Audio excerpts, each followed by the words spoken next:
I was raised in a witness family,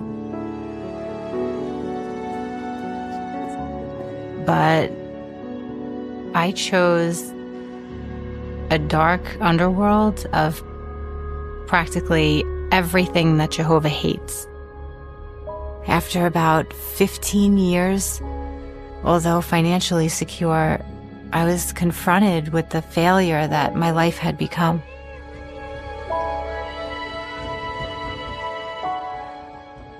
I was trying to raise a child while addicted to drugs. I just didn't want to live like that anymore.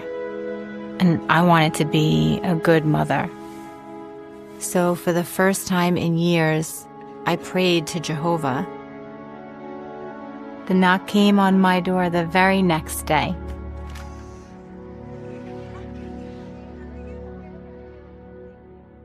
I began studying with a vengeance. All right, let me get this straight. Her life falls apart, falls down the rabbit hole of drugs and debauchery, and it's all because she fell away from the Jehovah's Witnesses. Ugh, we need to talk about this. As a former Jehovah's Witness of 30 years, I want to talk about the 5 ways that I saw Jehovah's Witnesses manipulate former members back into the fold so you don't fall for it. Number 1 tactic, fear. If you leave us, you're going to die alone in the gutter holding a crack pipe. Come on. I'm not trying to mock her or make fun of her struggles or what she went through. This is what they do. They have to convince you that if you ever leave, your life is going to fall apart. I mean, they make these ridiculous, campy videos. Someone's hiding in the bushes, ready to lead you astray. Or what they'll do is they'll take someone like this sister and try to make an example of her. They just love to overgeneralize and make it look like, see, you're going to turn out like her. This is what happens when you leave. The reality is, the Jehovah's Witnesses organization is bleeding, and a lot of us who leave go on to live healthy, fulfilling lives. They don't want you to know that. Even if there's some challenges along the way, everybody's got problems. All right, so this is just classic fear-mongering, and unfortunately, it works on a lot of witnesses. All right, if you're currently inactive, meaning there's a lot of people who don't officially revoke their membership, they just kind of quietly stop knocking on doors and going to meetings and publicly being a Jehovah's Witness. A lot of them still believe there's residual indoctrination going on. Their parents continue to work on them. It's usually boomers. We're just at a moment in time where it happens to be that boomer generation. It's working on their 45-year-old son or daughter. Come back to Jehovah, come back to Jehovah. You need to come back. And so what happens is the son or daughter builds up this intense layer. It's like plaque on your arterial wall. They build up this thick layer of guilt and shame. I'm so broke and I know I need to go back. I'm nothing without the organization. Don't fall for it. The reality is whatever you're dealing with is a temporary season in your life. If you go back to the organization, go back to the witnesses, it's going to create more problems than it solves. They want you to feel really bad and embarrassed and ashamed. They want you to feel shame for being horny, shame for making your Jehovah's Witness elder father, pioneer mother look bad, sullying their image. Shame for everybody gossiping about you. You brought it on yourself. Shame is a potent motivator.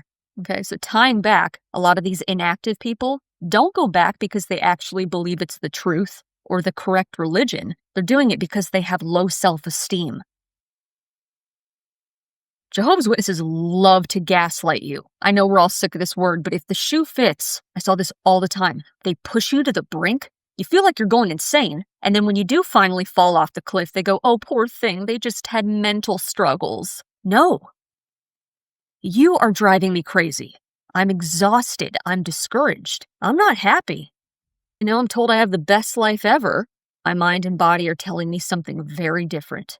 You can tell me whatever you want. Just say it at my face constantly. Doesn't make it true.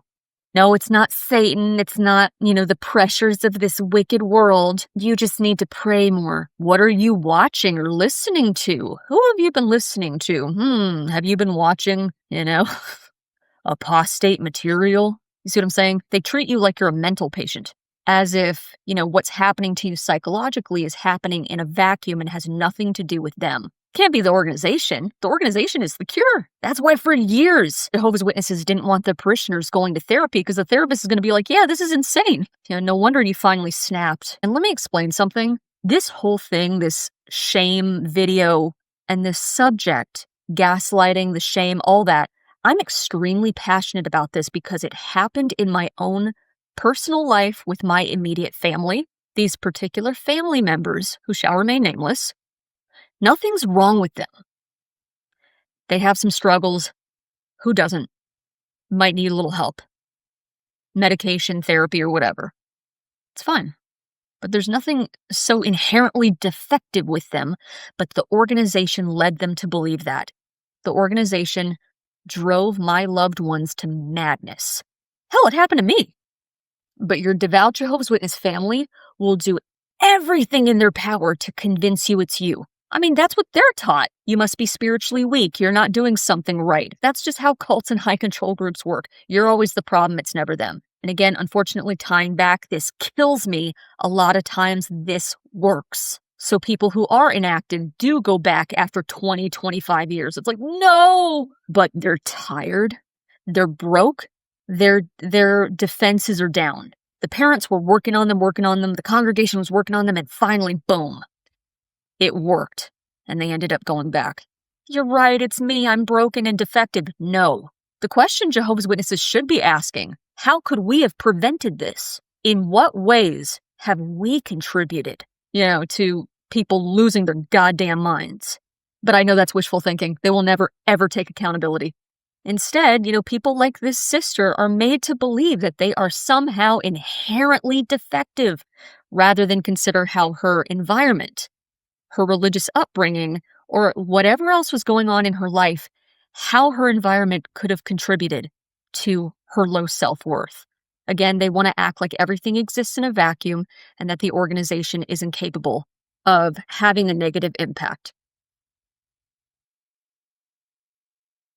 This closely dovetails the last one. This sister feels shame and worthlessness, because she can't possibly be a good person if she's not a Jehovah's Witness. That's the message that's been drilled into her brain. Okay, so she magically gets a knock at the door. It's the witnesses to save the day. She develops a strong case of prodigal son syndrome. It happens all the time in the Jehovah's Witnesses. I gotta crawl my way back. And they love a good crawl.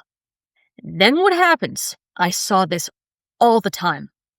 Again, in the organization for 30 years, born and raised in it, left at 30 years old. A kid does something dumb or harmful or makes a mistake at 13, 15, or whatever, they get disfellowshipped, meaning excommunicated. Okay, they crawl, they come back, and because they were gaslit into believing it was all them, instead of, again, asking, I wonder why they felt the need to do that in the first place, or I wonder what contributed to this. How did we play a role? I wonder why he or she felt the need to drift away when we're so wonderful. Instead, that kid or 20-something, however old they are when they come back, they go, like this sister, they go back, they get reindoctrinated, and then showered with praise. Face it, the praise feels good. They're back in the group. This sister's back in the group. She has community. She has love and acceptance. And then this is what I saw. They're standing on a stage at a Jehovah's Witness convention in a year, thanking the organization for saving them from themselves.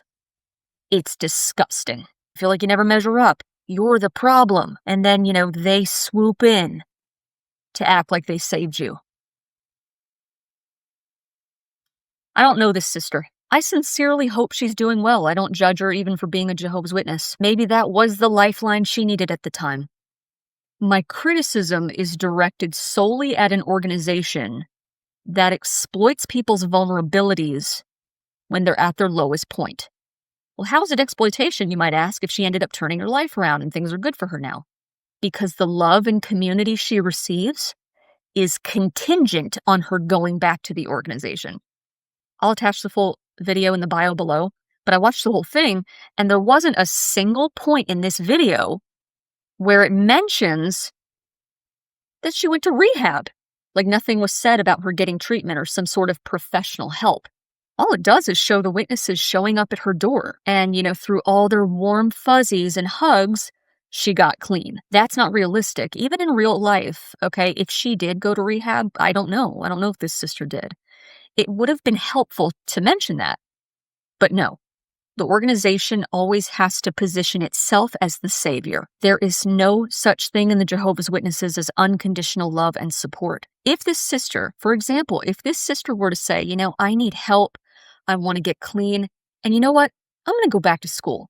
I want to, I don't know, I want to be an engineer in XYZ. I want to make something of myself. I have kids now. I can't wait for the holidays. I want to give them a fun holiday experience that I didn't have growing up or what. I have all these dreams and goals. I guarantee you, she wouldn't be met with love and hugs and applause. She would be left to fend for herself. That's the reality.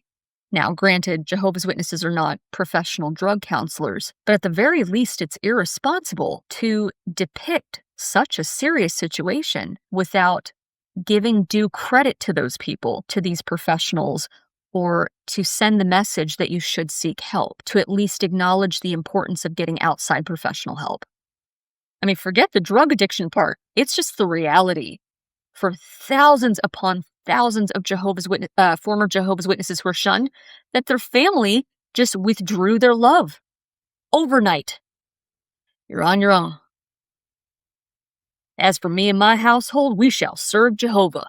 Now, you want to come back to Jehovah, come back to the organization, then we'll talk. And again, it just absolutely kills me how over the years, so many young people, inactive people were manipulated and coerced. Again, I'm not even judging them because it's so insidious and it's very effective what they do. I'm not judging these people. They'll be manipulated into going back. Going back to the illusory love, the conditional love, just to get out of a bad situation. It's a temporary season in your life. Being a Jehovah's Witness is not synonymous with being a good person. I mean, I just wish I could shout this from the rooftops. If you're inactive and you've been floating around YouTube and watching videos, I hope that I'm at least not the only person who's saying this. You don't need the witnesses to be a good person and get your life back on track if you're dealing with certain challenges or struggles. And don't let this Jehovah's Witness shame, production, propaganda make you feel bad about yourself and mess with your head. On that note, thank you so much for watching. I hope you found this video helpful. If you'd like to know more about the Jehovah's Witnesses insider culture from a former member, go ahead and hit that like and subscribe button, and I will see you in the next video.